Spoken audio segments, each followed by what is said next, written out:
Hello everyone. How you doing today? So I decided I was going to do a surprise afternoon live. Didn't even schedule it in advance, just set it up and jumped on because it's a lovely afternoon. Let's get some more light above us. See if that helps. Doesn't really make a difference. That's okay. I just wanted to get on real quick, not real quick, but for the next little bit and talk to you all about the future of the world, the future of the country. And I've got a couple things on my mind, but, we'll keep going for a little while here. I had some free time this afternoon. And over the weekend, folks know I read the Wall Street Journal. I don't agree with the Wall Street Journal. Obviously, it's Rupert Murdoch, it's News Corp, not my perspective. It's at this point, it's the print edition of Fox News. I read the Wall Street Journal because I don't like the New York Times. The New York Times is written for snobs, right? It is written for snobs and it is written for potential dissidents, college professors, pseudo-intellectuals, and whatnot. And the New York Times is designed to make everything kind of confusing, to kind of muddy the waters, like, oh, there might be a point there, but no. Whereas the Wall Street Journal is giving you straight up the unfiltered imperialist party line. This is what the ruling class wants you to think. Here it is. End of discussion, right? It's not aimed at dissidents, not aimed at college professors, not aimed at pseudo-intellectuals. It's aimed at just this is what you are supposed to think. Brought to you directly by the ruling class. That's why I like it, right? That's why I like it. It gives me just straight up the imperialist party line. I can read the imperialist party line along with some economic data and statistics, and then from there I can read alternative media and stuff to learn what's really going on in the world. But, you need to get the unfiltered imperialist party line. However, as you all know, I follow the oil markets very closely, right? I follow oil and energy markets. I've been talking about for a long time about the way that Wall Street and London rule the world is by control of the oil markets, that the major banks on Wall Street are all tied to big oil companies, right? ExxonMobil is very much tied in with Chase Bank. British Petroleum is very much tied in with HSBC Bank. And that control of the oil markets, domination of the oil markets is a way that Wall Street and London are able to basically control the world economy. We have a world economy centered around oil. Well, I'm not the only person who is aware of this reality. This was the weekend edition of the Wall Street Journal. The new geopolitics of energy. Because, as I have said in a number of essays and articles, you can read my book, Oil and the Global Capitalist Crisis. You can read my book, City Builders and Vandals in Our Age. You can read Getting Rich Without Capitalism. In all of those books, I talk about how China is trying to break humanity out of the trap of fossil fuels. Now, someone asked, is libertarianism the gateway to fascism? I'm writing that down because I will answer the question. Libertarianism,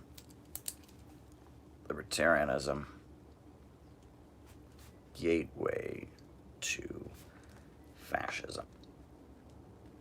But this article, The Geopolitics of Energy, basically says what I have been trying to tell you. Chinese digital yuan. What I have been trying to tell you for a long time, which is that China is pointing the way out of the imperialist trap called the fossil fuel-based global order. And the Wall Street Journal agrees with me. They echoed basically, there are whole sections of City Builders and Vandals in Our Age that say exactly what it took a couple years for the Wall Street Journal to catch up with me and say, right? You heard it from me if you read City Builders and Vandals in Our Age. The Wall Street Journal caught up this weekend, right? So if you're part of the community on here that drinks unnamed diet beverage and gets on here and discusses with us every weekend, every weekday, whenever I feel like getting alive, you are actually ahead. You are actually ahead of the game because they have just caught up, right? This is the Wall Street Journal, the new geopolitics of energy. What we saw in electric cars was the looming transition that is decades ahead will shift the world away from using oil, natural gas, and coal. The transition will have an enormous global impact, but it will also bring about major changes in the map of global power. China is poised to be the big winner. Russia and the Middle East, big oil exporters, will be the big losers. The USA is likely to fall somewhere in between. Enormous efforts are now underway to bring about this shift, but it is likely to take longer, to be more expensive, and to require more expansive and to remove the technical innovation.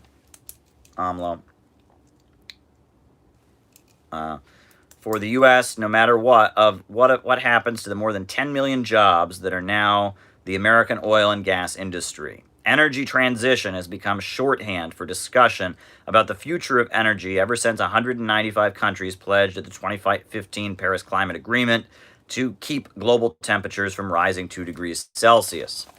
Now, history shows that energy transitions don't happen quickly. The key moment in the first major transition from wood to coal was in January of 1709, when an English metal worker by the name of Abraham Darby figured out how to use coal in order, he said, that a more effective means of iron production be achieved. But it took 2 centuries before coal overtook wood. Right? And I talk about all of this. I have told you all about the South China Sea and why, they say China is just being imperialistic in the South China Sea. It's right here, the Wall Street Journal says what I have been telling you for months, right? China stands to gain the most from energy transition ahead. Though China has a robust oil industry and is in fact the world's 5th largest producer of oil, its output falls short of what it needs to fuel the world's 2nd largest economy. China imports about 75% of its oil and has become by far the world's largest oil importer. Ever since the Korean War, Beijing has seen dependence on petroleum imports as a major strategic weakness. Who told you that?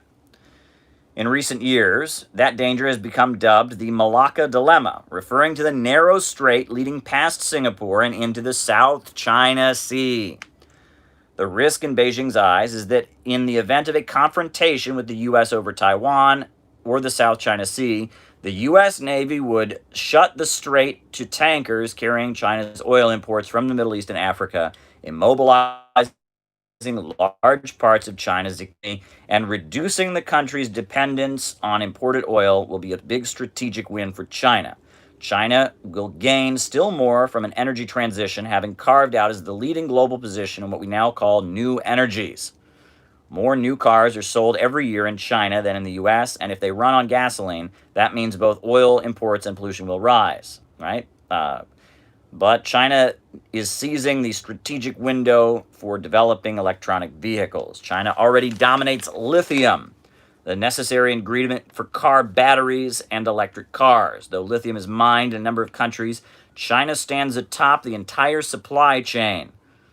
China now stands with over 80% of the world's battery manufacturing capacity. A world that turns increasingly into solar panels will run largely on goods made in China. China's solar juggernaut has driven down solar costs dramatically. China is now the source of 70% of the world's solar panels. Folks, I don't agree with some of the stuff in this article. They seem to underestimate Russia. Russia realizes that oil is on its way out. I mean, Vladimir Putin has called for international efforts around fusion energy. Russia has worked hard around the issue of nuclear power. So they're a little bit naive, right? They're trying to say, oh, Russia is going to suffer. It's true Russia's economy is centered around oil and gas. But trust me, I was at the World Youth Festival. I've been to the Yalta Economic Forum. Russia is about 100 miles ahead on this. They know this. They know this is coming. They know we are going to transition away from fossil fuels, and they are thinking ahead. And so is Iran, right? Iran is an oil-based economy, but Iran is doing huge amounts of fusion energy research as well. So don't believe the hype. But yes, I mean, China is trying to break humanity out of the trap of fossil fuels, the trap of the fossil fuel-based global order. That is a huge step forward. That is a really, really good thing that China is doing, and that points the way out of domination of the world by Wall Street and London. Very, very exciting stuff.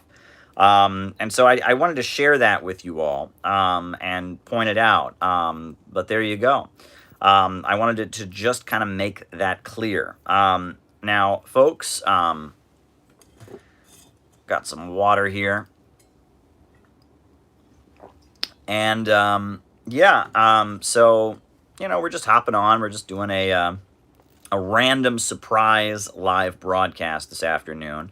Figured it would be a good thing to do to just kind of pass the time. I've already got some super chats. So since we just started, and since this isn't like I don't have a big spiel planned, I just wanted to point out about the oil markets there and the future, the energy transition and all of that.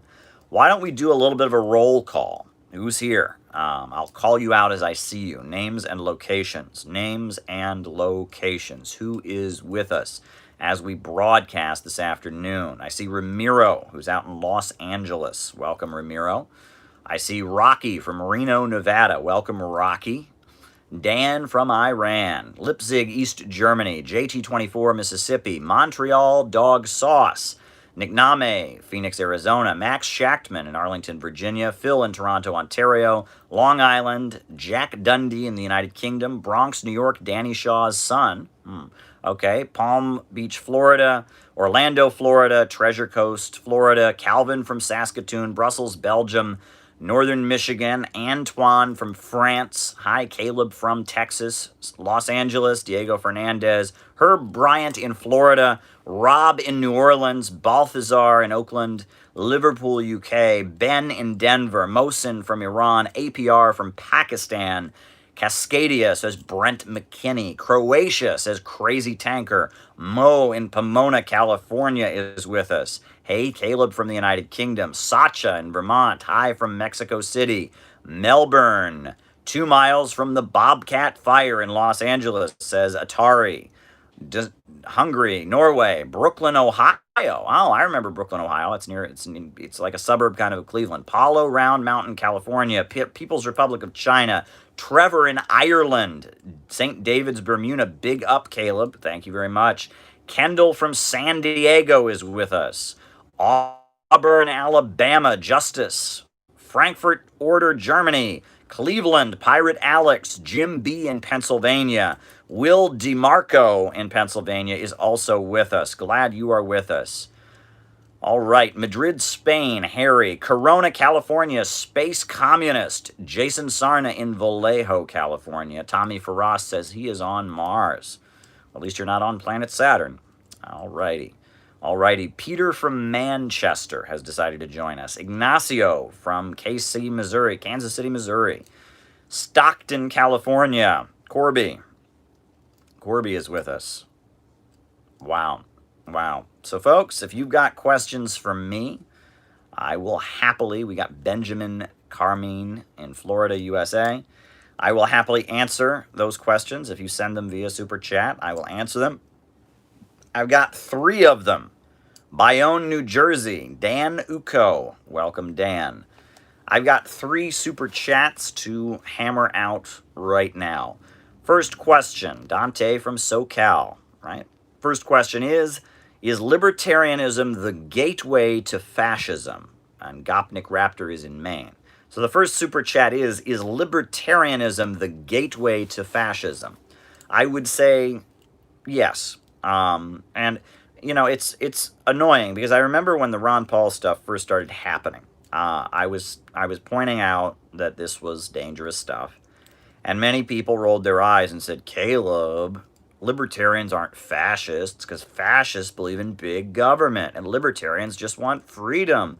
They want no government. You're crazy.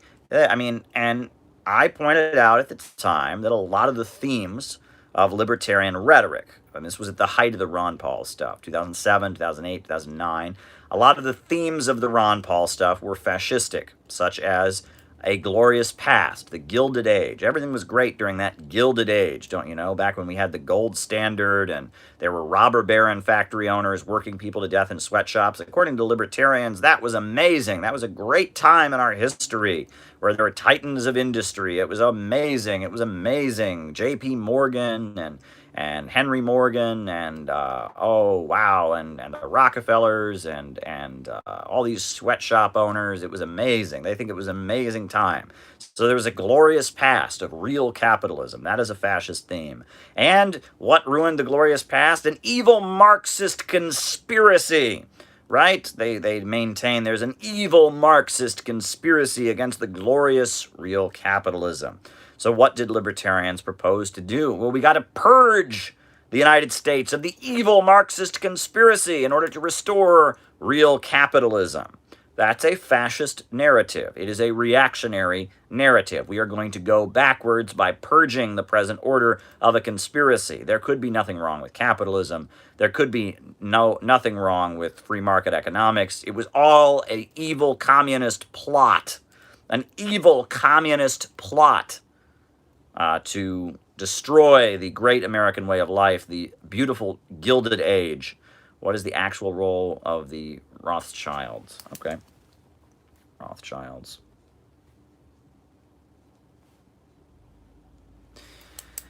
That's the mindset of libertarians. And in a lot of ways, I would argue that that is a fascistic narrative, right? It's, Germany was just this amazing country until the evil Jewish Marxist Bolsheviks took over. And but great Hitler is going to come in and make Germany great again and restore the fatherland.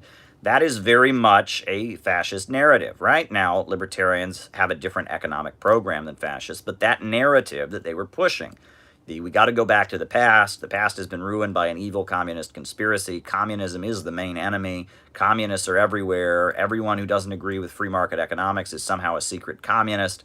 That's all fascistic. The other thing is that Ayn Rand's novel, Atlas Shrugged, very popular among libertarians. Even Whittaker Chambers, who was a virulent anti-communist, writer for National Review magazine, he reviewed it and he said that it sounded fascist, right?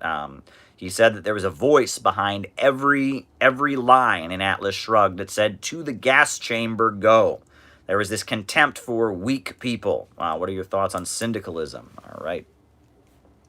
There's this contempt for the weak, that they should be killed, the strong should rule over them.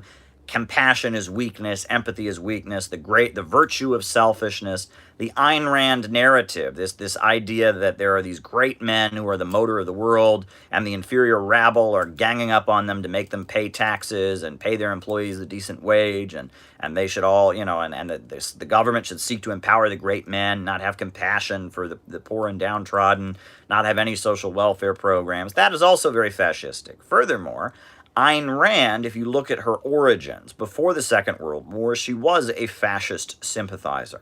Ayn Rand, she put up a broadsheet poster, and it was anti-Roosevelt, and it was called "To All Innocent Fifth Columnists." And what was the fifth column? The fifth column was people within the Allied countries who sympathized with the Axis, right?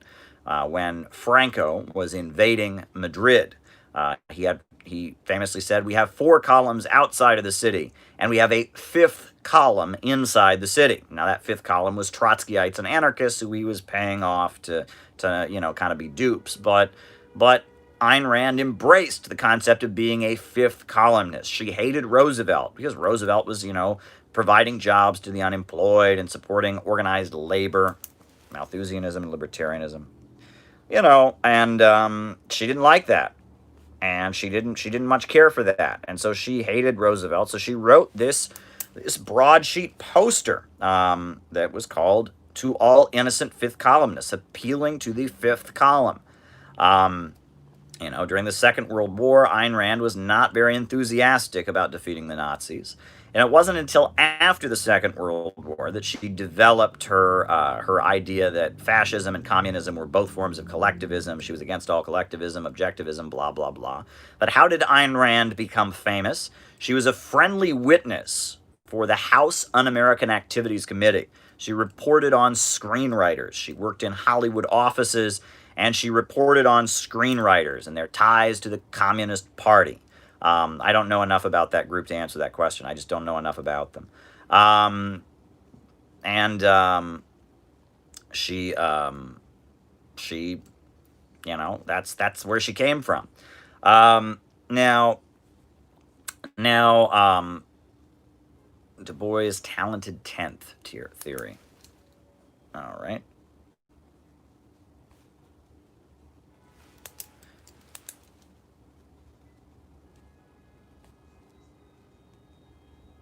Alrighty. Now, so that was a particularly fascistic thing. The other thing is a lot of the people, not anymore, right? Now libertarianism, like I've said, has been purged pretty much. All the really nasty libertarians tend to now be Trumpers, right? Donald Trump, the Ron Paul element, the overwhelming majority of them are now Trumpers.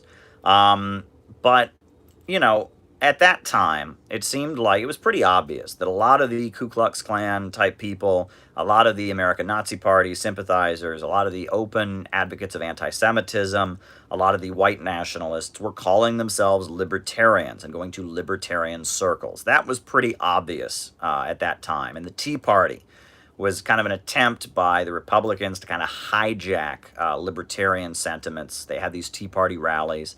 And if you went to those Tea Party rallies, Obama was a communist, fascist Muslim who was trying to deprive America of its great freedom. We need to go back to the Gilded Age. Free copies of Atlas Shrugged were being widely distributed. And the libertarian upsurge that followed the election of Barack Obama, where all of a sudden every Republican was trying to claim they were a libertarian, right? Glenn Beck was suddenly a libertarian. In Republican circles, they were all talking about liberty and limited government, and they didn't really adopt the social side of libertarianism, but the economics of libertarianism became this big, big essential part of being a Republican. That was all very, very much. That was very, very much. That was showing that movement had a whiff of fascism in it. Now, I think the Trump movement has usurped that, and the Trump movement is more economic nationalist. Its economic program is very different than the Libertarian parties, right?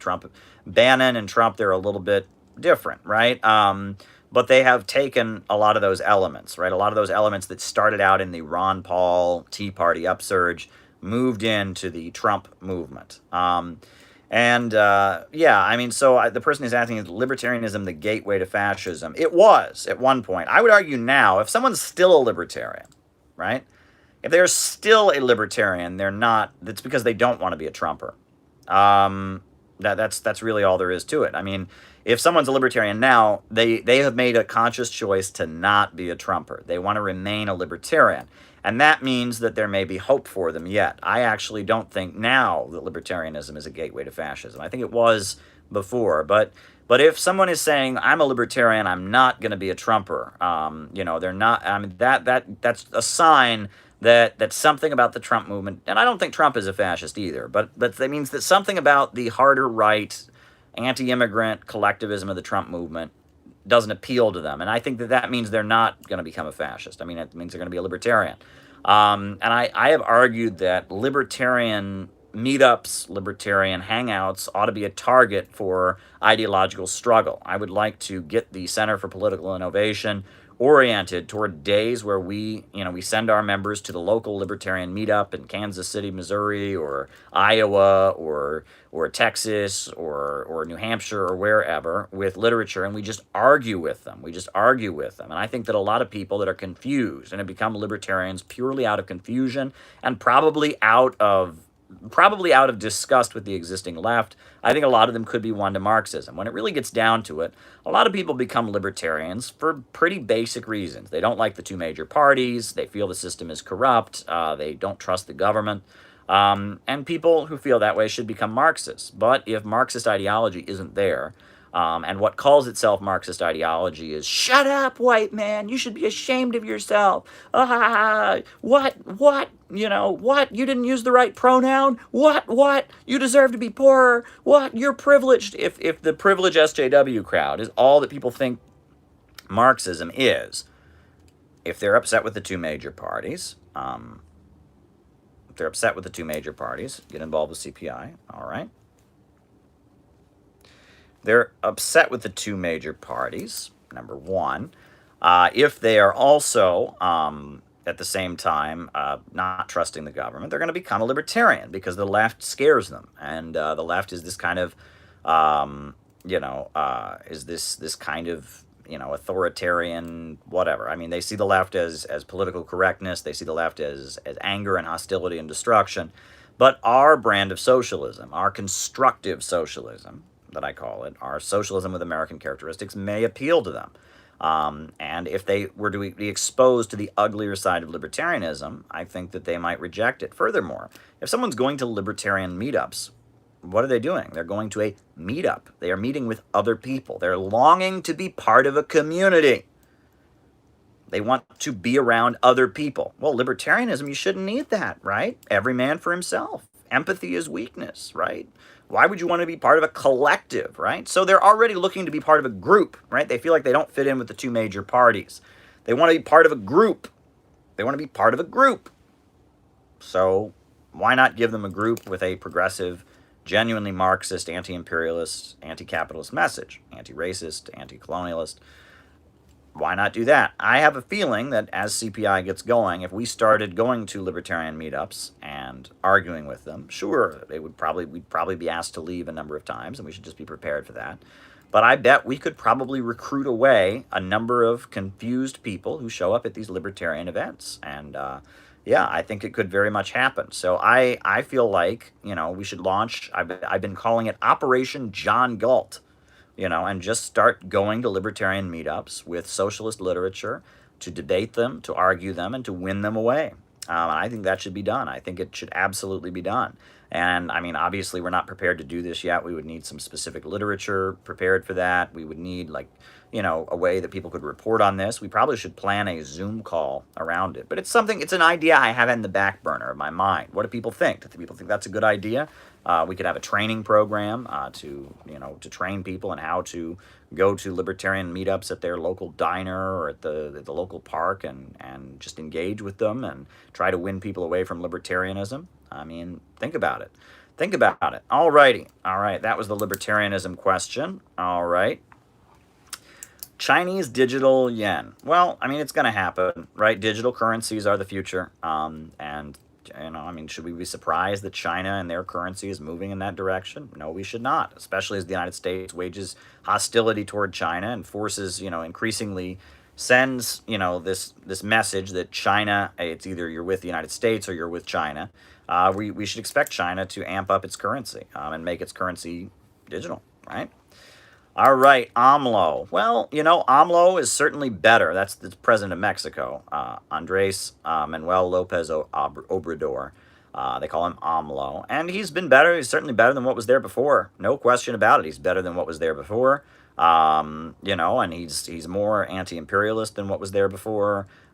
He's tied to mass movements. He's part of a coalition, let's remember, and there are communists in that coalition. I remain optimistic. Now, obviously, Mexico is not moving towards socialism at this time. There's no big change in class relations. But AMLO is left and progressive, and he's better than what was there before. And my hope is that the class struggle in Mexico will continue to keep going, and maybe in Mexico will begin to move towards socialism. But AMLO, at this point, it's a popular front government. There are bourgeois elements in Mexico that are part of that government. There are working class elements. There's the PT, the Labor Party, the Communist Party. One of the major communist parties is part of his government. But it's a coalition government. And right now they don't seem to be moving Mexico towards socialism, but they seem to be, more anti-imperialist at least than they were before.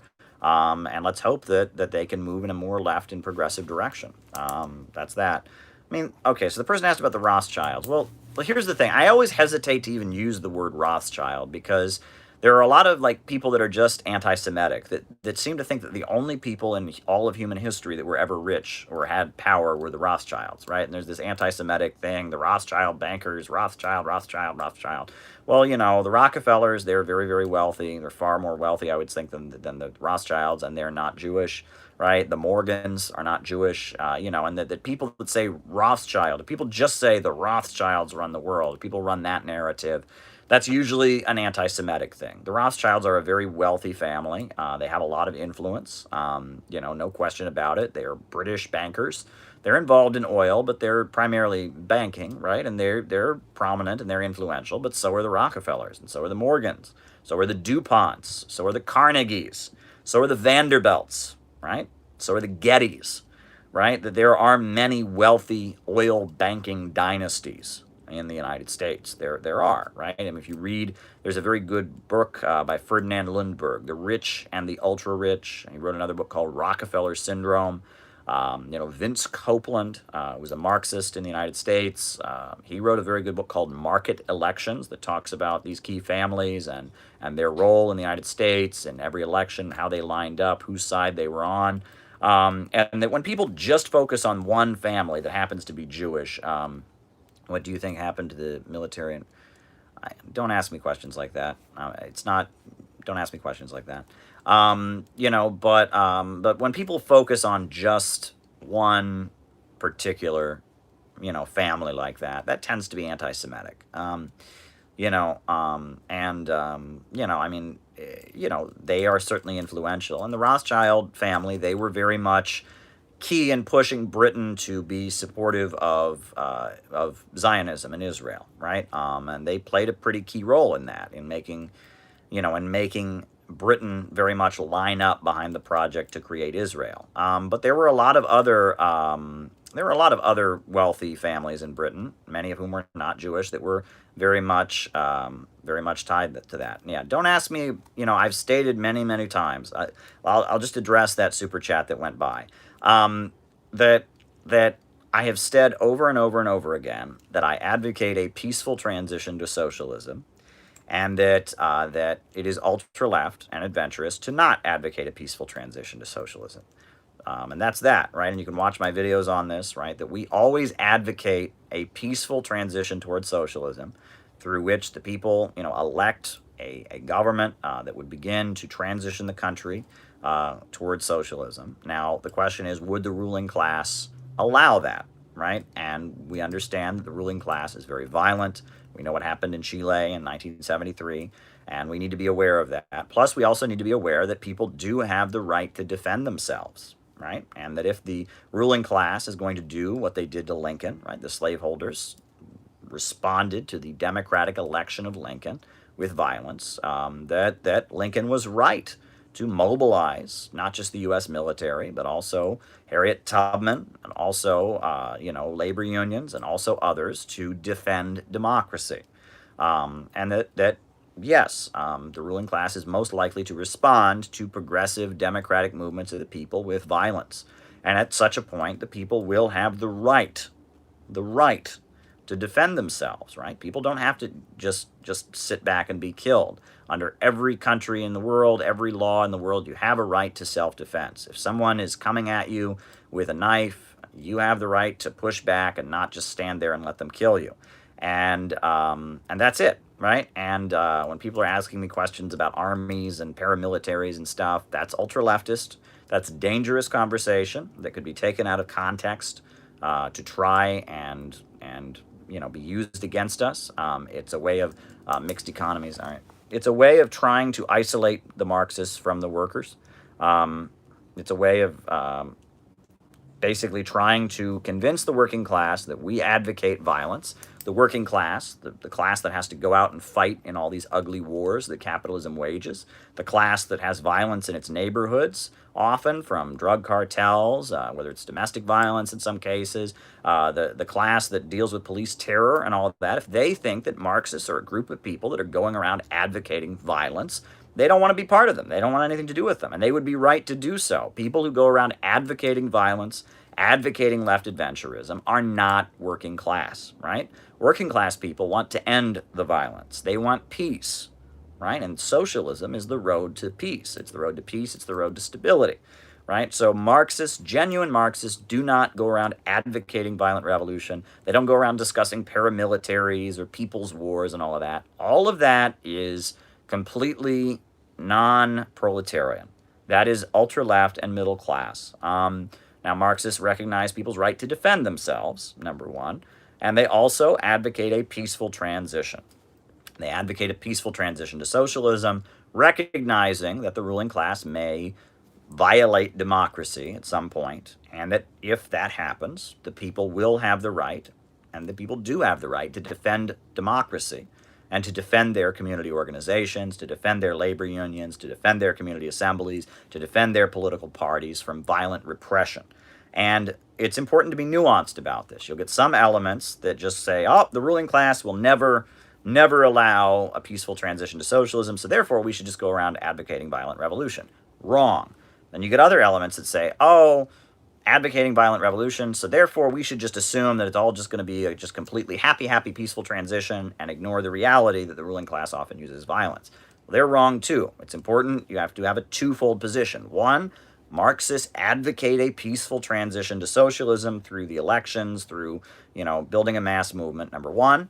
And number two, Marxists are very clear that people have the right to defend themselves if their ability to organize peacefully and if their ability to exercise democratic rights and democratic process is violated. And that is the Marxist position. That has always been the Marxist position. So when you're on there asking me questions about paramilitaries and people's war and ultra left, don't go there. Don't go there, because those words, first of all, right? First of all, going there in conversation is not helpful. Average Americans don't want their country torn apart by civil war. Average Americans are not interested in left adventurist violence. That's kind of a teenage adolescent thing, number one. Number two, that let's be real, right? There is a big effort on the part of the ruling class to present anti-imperialists and people doing peaceful progressive work as if they are terrorists, as if they are violent, as if they want to go out and harm people, right? And some cases, throughout U.S. history, do you know how many times great revolutionary leaders have been arrested for the alleged crime of advocating violence, right? And in most of the cases, they didn't do it, right? The Communist Party, USA, read about the 1948 Smith Act trial, where all the national board of the Communist Party were charged for advocating the violent overthrow of the U.S. government. And at their trial, they proved that they never advocated violent overthrow of the government. All of their documents advocated a peaceful transition. But with quotes from Marx and quotes from Lenin and testimony from lying stool pigeon witnesses who were like FBI informers inside the Communist Party, they convicted the entire leadership of the Communist Party and sent them to federal prison for years. Right? The ruling class is always trying to use this illusion that communists advocate violence, that communists want to stir up violence and instability, that communists are forming militias and paramilitary. So don't go there with me. Do not go there with me. Trajectories of the current AES. What is that? What is AES? I don't know what that is. So don't go there with me. Please don't, right? I mean, I've answered that question before. I will answer it one time, right? On every live, if you ask me that, I will answer that question. However, actually existing socialism. Got it. Okay. But that's it, right? And don't ask me that again, because, it's not only is it an incorrect frame of discussion, it's not safe, but number two, or not only is it not ideologically correct to advocate violence, right? But on top of that, it is not safe, right? And just the discussion of it, right? If you answer the question in a way that leaves a door open or something, they can find a way to take a sentence out of context and use it against you. And they've done this. They have done this. So don't go there. Don't go there, right? Right? Working people right now, this is the scary thing. Donald Trump is running on a platform of saying, look, the country is violent. Look how violent the country is. These police brutality protesters are going out and breaking stuff. See how violent the left is? I'm the law and order candidate. Well, we know Donald Trump is creating a lot of that instability with his racial rhetoric and stuff, right? Now, to be fair, there are a lot of ultra-left activities going on, and it's complicated. It's very, very complicated, right? And the situation with police brutality and the pandemic, but why is Donald Trump, likely to win the election at this point on that platform? Why is he running with that? Because a lot of working people feel that way. They're afraid. They're afraid for their kids. They're afraid of violence in their neighborhood. Donald Trump is seizing on that. And when communists act like they advocate violence, that's wrong. We know that the government worked very, very hard to provoke communists to engage in criminal activities during the 1960s, agent provocateurs. Isn't it positive that the NBA players are withholding participation to perform a protest against inequality and police brutality? Absolutely. It's absolutely a positive thing, right? That athletes are stepping up and speaking out against the issue of police brutality. I think that's a positive development. I think it's a good move, right? I think it's a very good move. I mean, there are many things like that going on, and all across the country, there is a real awareness about the problem of police brutality. And I think that is a very good thing. All righty. Okay, syndicalism. Syndicalism is a form of socialism, a form of Marxist or leftist agitation that rejects political action, right? Syndicalists believe in direct action of labor unions on the job, and they believe in factory autonomy. They believe the struggle is simply the struggle of the worker to seize control of his workplace. They reject political struggle. They reject the need for a centrally planned economy. They argue that there is a need for the worker to seize control of his workplace. That is syndicalism. That is the syndicalist movement. It is a movement that seeks to build revolutionary unions that eventually seize control of the workplaces. And they don't vote. They don't participate in elections. They don't believe in building Marxist parties. They believe in building labor unions that seize control of the workplace. The IWW, the Industrial Workers of the World, was a syndicalist union. In Europe, there was a very big syndicalist current. And anarchism and syndicalism often go together, but not necessarily. They talk about anarcho-syndicalism, right? And that's a term that gets used a lot. But it is a variation of the socialist movement that is focused on, the word for labor union in Spanish is sindicato, right? And syndicalists are unionists, basically. It just means unionists, right? They are advocates of only the workplace labor struggle, nothing else. Only the workplace labor struggle. And that's what makes them different from Marxists. Marxists believe that they are giving the economic struggle, the workplace struggle, a political character. They seek to build a political party. That's what Marx advocated. Syndicalists do not seek to build a political party. I tell people there are three major wings of anti-capitalist left-wing thought. The first is social democracy, right, which is the belief that capitalism just kind of naturally turns into socialism, right, that the movement is everything, the goal is nothing, one step at a time. One day we'll have free health care, the next day we'll have the Employee Free Choice Act, and the next day there'll be a tax on the billionaires, and one day it'll all kind of add up to socialism. That is social democracy. It's this idea that there's no clear line between socialism and capitalism. It is reformism, right? And it's that socialism just gradually emerges out of capitalism, and that the Western capitalist countries are the most advanced, right? They reject the existing socialist countries, and they say that the West, the United States, Britain, Norway, Sweden, are the furthest along towards socialism, and so the West is the best, basically. That's the Proud Boys. What the Proud Boys chant, the racist fascist group in the United States, they chant, West is the best, West is the best. Well, that's what social democrats believe. That's what Vosh believes. That's what, Thought Slime believes. That's what most of these people on the internet believe. They denounce anyone who defends any anti-imperialist state, and in their minds, the West is the best. The West is the closest to socialism. And that's wrong. We know that that's wrong. If you're a genuine Marxist, you don't think that, right? That the West is not the best. In fact, the big corporations and banks based in the West are holding back global progress. And there are a number of countries around the world that have broken out of that system. That's what Marxists believe. But I'm getting ahead of myself. Marxists believe that there is a clear line between capitalism and socialism. It's the matter of the state. When the state changes hands, when the state is in the hands of the capitalists, even if you have a mixed economy, even if you have a lot of social benefits, that's capitalism. But when the state is taken control of by the working class, when there is a dictatorship of the proletariat, when the state changes hands, that is socialism. That is the transition towards socialism. So there is a line, right? It doesn't just kind of gradually happen one step at a time. There is a line. And they need a government that would then facilitate transitioning society towards socialism and eventually communism, right? That's the Marxist view, or the socialist communist view, right? It's different than social democracy, right? And Marxist socialists are anti-imperialist. They understand that the West is not the best, that the billionaire bankers and corporations, they are holding back development around the world, and that it's necessary for countries to have the state taken control of by progressive revolutionary forces to move the country out of that system. And then you have anarchism.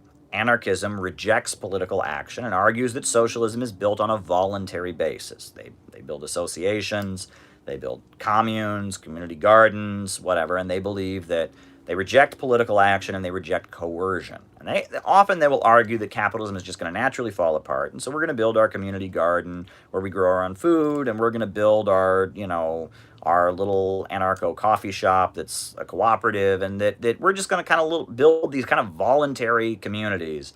And capitalism is just going to fall apart on its own. The state will just fall apart, and our voluntary associations will replace capitalism. They don't believe in using coercion. They don't believe in aspiring to state power.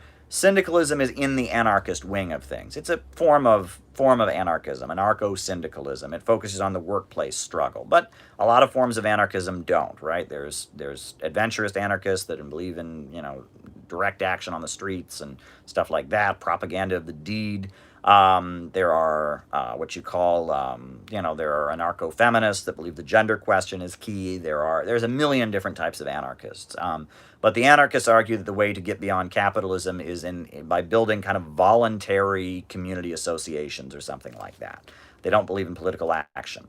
So that's the difference. Those are the three schools of anti-capitalist thought. I'm a Marxist. I come out of the Marxist-Leninist tradition, though I think we should study Bolivarianism. I think we should study Ba'athist Arab socialism. I think we should study Deng Xiaoping theory and socialism with Chinese characteristics. I think we can learn from social democracy. We can learn from anarchism. And I think we need to develop an anti-capitalist theory that is unique to the United States in our time.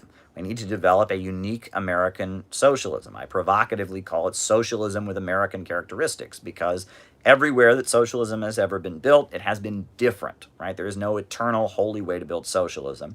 And the people of the United States will never accept a socialism that is a copy of Russia or a copy of China or a copy of Cuba or Venezuela. It's never going to happen, right? So we need to develop a unique socialist theory, model, and practice that applies to our country in order to get us out of the disaster of capitalism. So I come out of the Marxist-Leninist tradition.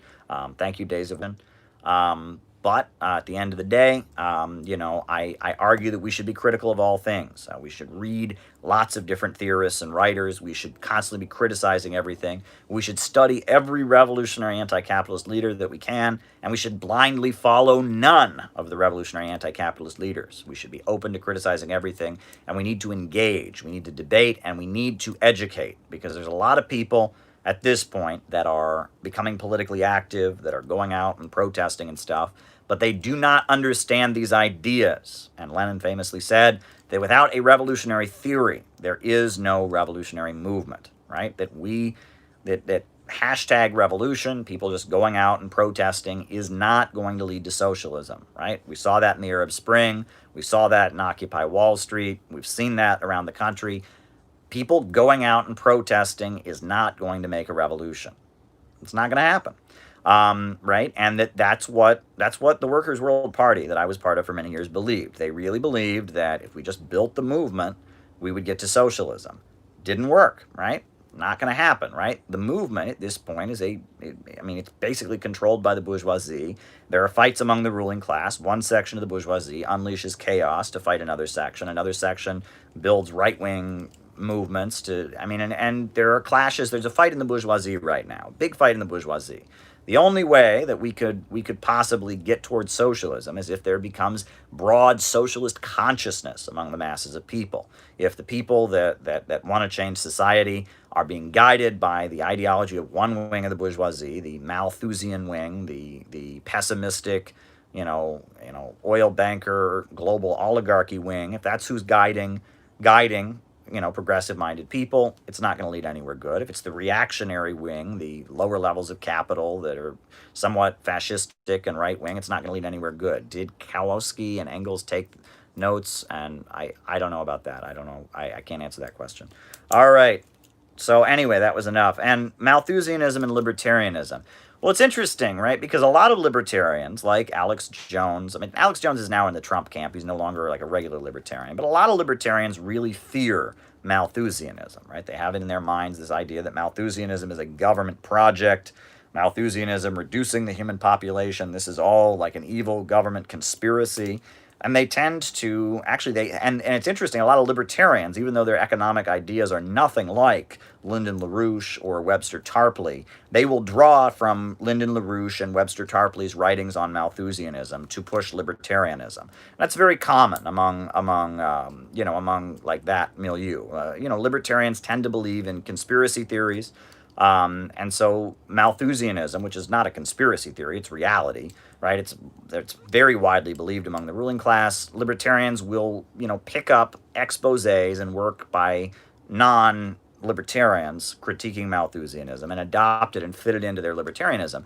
But at the end of the day, Malthusianism and libertarianism walk hand in hand. First of all, they walk hand in hand because they're created by the same group of people, right? I mean, if you look at libertarianism, Chicago School economics, which is what libertarians believe in, was funded by the Rockefellers. And who are the leading promoters of Malthusianism? The Rockefellers. They funded the Neo-Malthusian Society. They promoted the work of Margaret Sanger, right? So the Malthusians and the libertarians are from the same source, right? The main funders of Malthusian propaganda and the main funders of libertarian propaganda were the Rockefeller family. First of all, that's number one. Number two is that Malthusianism argues that, it's the concept. Margaret Sanger, who was a Malthusian, she coined the phrase, the cruelty of charity. She argued that feeding poor people was bad because it would cause them to reproduce, right? And that's what a lot of libertarians believe. A lot of libertarians believe that you should not feed poor people, right? Then it's weird, we all know you shouldn't buy beer for an alcoholic, right? You should let them hit rock bottom, right? Well, libertarians think all people are like alcoholics. You should not help anyone. Well, I agree that if someone has a drinking problem, you shouldn't buy beer for them. I agree with that. But people existing is not a drinking problem, okay? People just eating is not a drinking problem. Hungry children should be fed, right? But, Margaret Sanger, they've got that little girl holding a bowl. It says the cruelty of charity. Malthusians basically believe that poor people should just be allowed to die. That the deaths due to malnutrition, deaths due to lack of access to health care, these are good things. That's what Malthusians believe. And libertarians also believe that. They believe it for different reasons. Malthusians believe it because they believe overpopulation is the main problem. They also tend to have a social Darwinist. See, social Darwinism tends to fit in with libertarianism, that these are inferior people.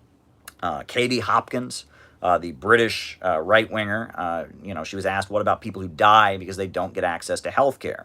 Wow, that's an interesting question. China propaganda of the deed. That people should die because they don't get access to health care. That's a pretty libertarian belief. That's a pretty standard libertarian belief.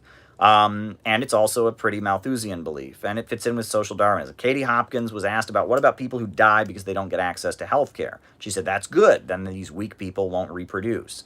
Well, that's British Empire thinking, and that social Darwinism, libertarianism, and Malthusianism all kind of walk hand in hand. However, it's important to note that nowadays the Rockefellers hang out in the Democratic Party, and they have more of a social engineering. They want the government to carry out Malthusian projects.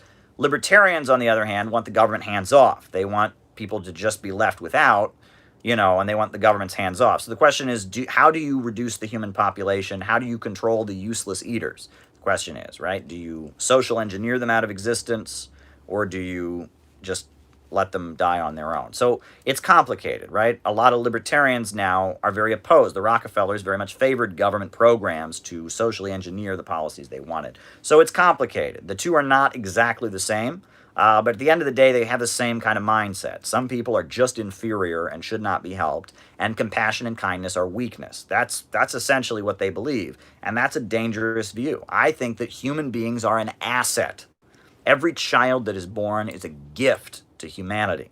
It's a gift to human civilization. Whenever a baby is born, that baby could become the next Albert Einstein. That baby could go on to invent a cure for cancer. That baby could go on to invent a higher energy source. That I view human beings as a gift, as a great asset. Malthusians and libertarians view human beings as a burden, as a vulgar mob, and that is what is dangerous. We should want the population to expand, because when the population expands, the workforce expands, the number of creative thinking human beings expands. That's what we need. But if you have a pessimistic view of mankind, like libertarians do, if you have a pessimistic view of mankind, like Malthusians do, and social Darwinists and others, you don't see people that way. We need to see people as a gift, as a beautiful thing. That every time a new person is created, this is a moment to celebrate for humanity. This is a new hope. This is a new hope. That's how we should view humanity. And that's how in China they view humanity, right? That's how the Chinese people view humanity. That's the view that you have in Russia. That's the view that you have in a lot of developing countries around the world. But in the West, we are gripped by people that view mankind as a menace, as a problem, as something to be gotten rid of. That's very, very dangerous. Okay. W.E.B. Du Bois talked about a talented tenth. Well, I many people have put forward the understanding that there is, a certain section of the population that does exponentially more than others, right? And people talk about the golden mean and such. I don't know exactly. I'm not familiar enough with W.E.B. Du Bois' work to know how exactly he was applying that to the black community. But within every community, it's not evenly distributed. Like, there's some people that achieve more than others. And when W.E.B. Du Bois was talking about the struggle of African Americans as a founder of the NAACP and later a member of the Communist Party, as a Marxist and an anti-imperialist, I assume he was giving some kind of analysis of achievement within the black community and the number of people that achieve and how they should be distributed. And there's a lot of that, not just among the black community, but among all communities, among society overall. People are always looking at this kind of like this 10% rule people talk about. I assume that's what he was getting at, but perhaps someone can educate me. I'll have to go visit his work. I'll have to go Google this after the talk. How can you get involved with CPI? Send me an email, right? Send me an email. Actually, it looks like we are going to have an educational conference call in the name of CPI, an educational Zoom call broadcast in the name of CPI pretty soon. We're going to have the planning call with a few people this weekend. So if you want to be involved, send me an email, first name, last name at gmail.com. I get so much spam email, I'm not afraid of putting my email out there. So my first name and my last name at gmail.com. Send me an email. And if you want to get involved, if you send me trash, I'm just going to block your email. So, you won't have accomplished much there, but send me an email if you want to get involved. We're going to have a planning Zoom call this weekend, and it looks like we're going to move toward having some CPI educational Zoom calls that will be like broadcast on YouTube and Facebook and elsewhere. It's something we can do. It's something we can do during this time. We want to do something, right? I can just get on here and talk, but this is just me. But it's better we have a community of people, different speakers. Gavin, young guy who is building the Students and Youth for New America clubs. What did you think of the Red Terror in Spain? Is it overblown? All right. Yeah, I'm going to have to end this pretty soon. So, but we'll talk about the Red Terror in Spain. That's important. All right. So I'm going to have to just boom through these because my time is running out. I have something I have to do pretty quick. So send me an email if you want to get involved in CPI. Mixed economies, Norway and Sweden. Norway and Sweden are capitalist countries. They are capitalist countries with big welfare states. They offer great benefits to their workers because there's been a big movement there, because they were so close to the Soviet Union, because the labor unions were so strong, etc. They had big welfare states, right? And they had almost no unemployment. They even have like some government ownership of natural gas and things like that. But at the end of the day, those are capitalist economies. The economy still functions on the basis of preliminary transformation into capital. Frederick Engels said capitalism is when the means of production function only based on preliminary transformation into capital, meaning that houses get built so that money can be made from them, right? Food is grown and produced so money can be made from them. Thank you, David Fox. I do appreciate it. That's capitalism. If profits are in command, it's capitalism. But if the state central plan is in command, if society is mobilized to have control, that's socialism. So Norway and Sweden, I'm not against having benefits like that. I think a welfare state is better than not, but it's not socialism. All right. And how are the socialist countries doing right now? They're surging ahead. They handled COVID-19. They're surging ahead. China's economy is grinding ahead. Vietnam's economy is grinding ahead. Venezuela and Cuba, grinding ahead. Vietnam, grinding ahead. You go down the line, the socialist countries handled COVID way better than the Western capitalist countries did because the population is mobilized, right? They mobilize the population all the time to achieve the state central plans. So mobilized to deal with it. We've already got government control over the economy. So time to deal with COVID. Boom, they dealt with it. Meanwhile, here in the United States, we're like a bunch of chickens with our heads cut off. We're all just running around. Oh, I want to do this. I want to do that. I do not support Pol Pot's position on urbanism. I do not. I am not an admirer of Pol Pot at all, and I don't support him. All right. Is China propaganda of the deed? Well, the term propaganda of the deed was a term for left adventurism, right? It was anarchists and others that went around assassinating people and committing acts of terrorism. They would call it propaganda of the deed. The idea was people would see this and they would go, wow, and they would rise up in revolt. That never happens. What happens is people see that and they say, wow, communists and revolutionaries are a bunch of scary, scary people. I want to get away from them. So that's propaganda of the deed. Now, China developing its economy. Oh, jeez. All right. Capitalism. First system to raise from poverty. You know, so capitalism, or I'm sorry, so China developing a socialist economy, sure, they're showing that it is possible. So I guess in that sense, they're demonstrating in real material terms that it is possible to have a socialist society. So in that sense, I guess you could argue that's what they're doing. All right, Red Terror in Spain. Yeah, you know, it's interesting. Later today, a friend of mine and I are actually going to talk about one of the key anarchist thinkers in Spain. And we're going to have a stream about it. So that should be posted later tonight. But my understanding is that in Spain, a lot of the anarchists, the anarcho-syndicalists of Spain, the CNA and others, they were mobilizing mainly the peasantry, not the working class in the cities, but the peasantry.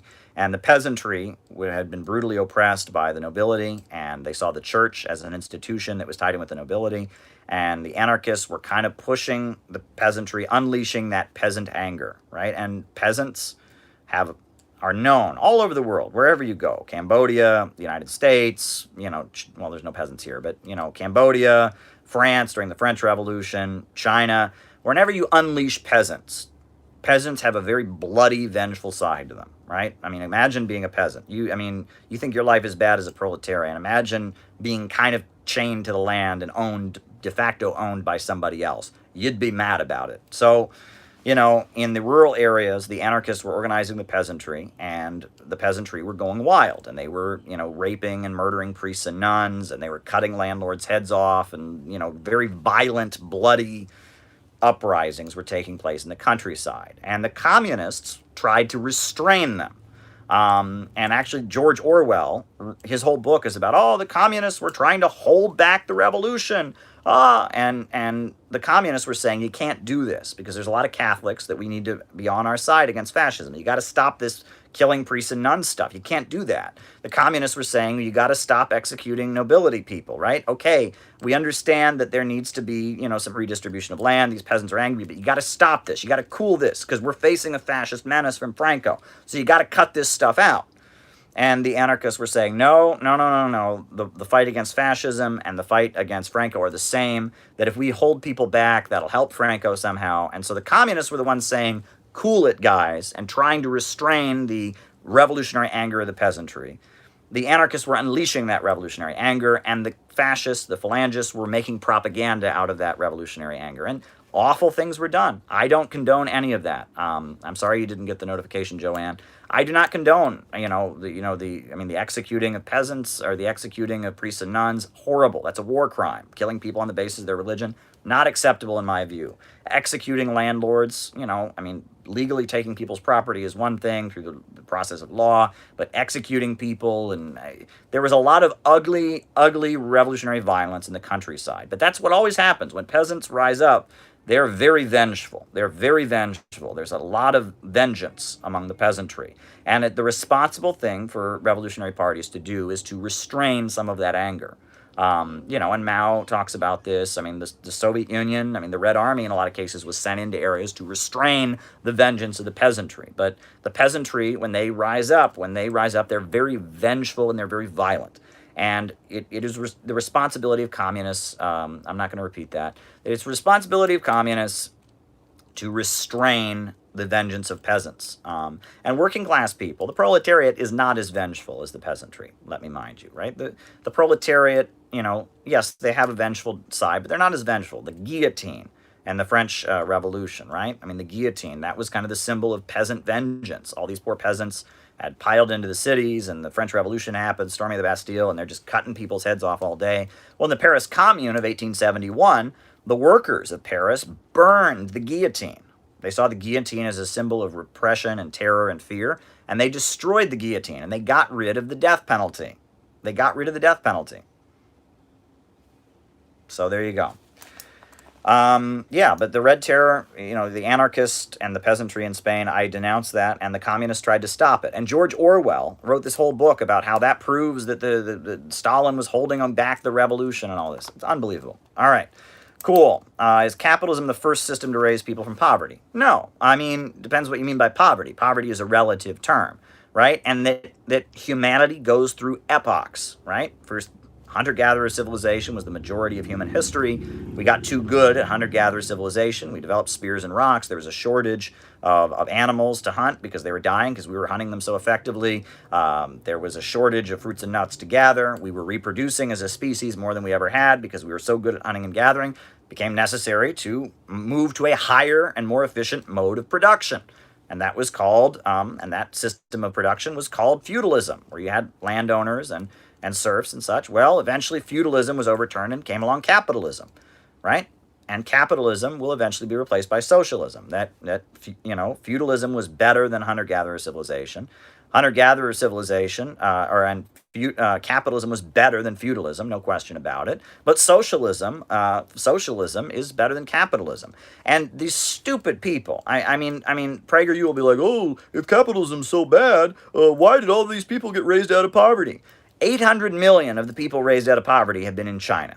Okay, so they were raised out of poverty by socialism, not by capitalism. Number two, right, it's the existence of socialism that has resulted in people being raised out of poverty all over the world. The greatest period of economic expansion in all of human history was the post-World War II economic expansion. You can Google this. The post-World War II economic expansion, the greatest period of economic growth in the entire history of humanity. And what happened after World War II?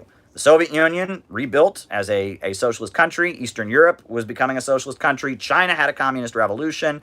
And the Soviet Union built railroads and power plants in the Middle East and in Africa. And it was the post-World War II economic boom was the height of communist strength. That was also the height of economic expansion. Plus, in Europe, it was the height of the social democratic welfare states. Plus, it was the height of Bonapartist military regimes in the third world that are trying to preserve capitalism by tightly controlling it with the military to stop communist revolution. So anyone who says capitalism is the reason people have been raised out of poverty in the last 100 years is an idiot, okay? Look at the details. Look at the details, right? Look at the details. It's due to communism, it's due to state control, it's due to social democracy that people have been raised out of poverty.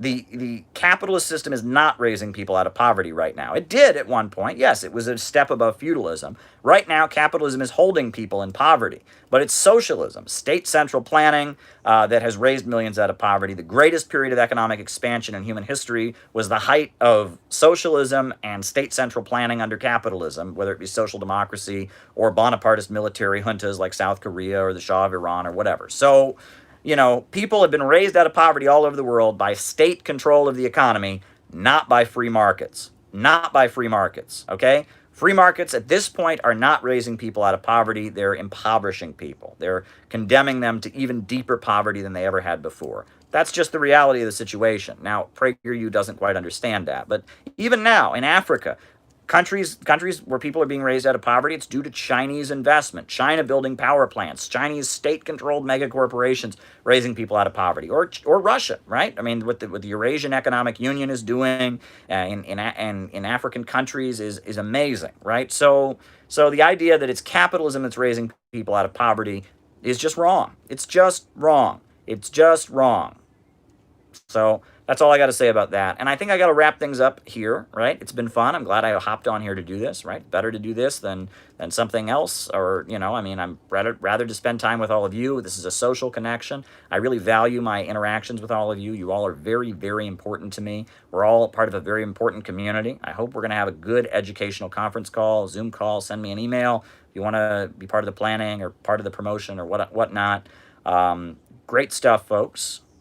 A new upsurge in the struggle against U.S. imperialism is now emerging throughout the world. Ever since World War II, U.S. imperialism and its followers have been continuously launching wars of aggression, but the people of various countries have been continuously waging revolutionary wars to defeat their aggression. While the danger of a new world war still exists, and the people of all countries must get prepared, revolution is the main trend in the world today. While the danger of a new world war still exists, and the people of all countries must get prepared. Revolution is the main trend in the world today. Have a good night, folks. Thanks.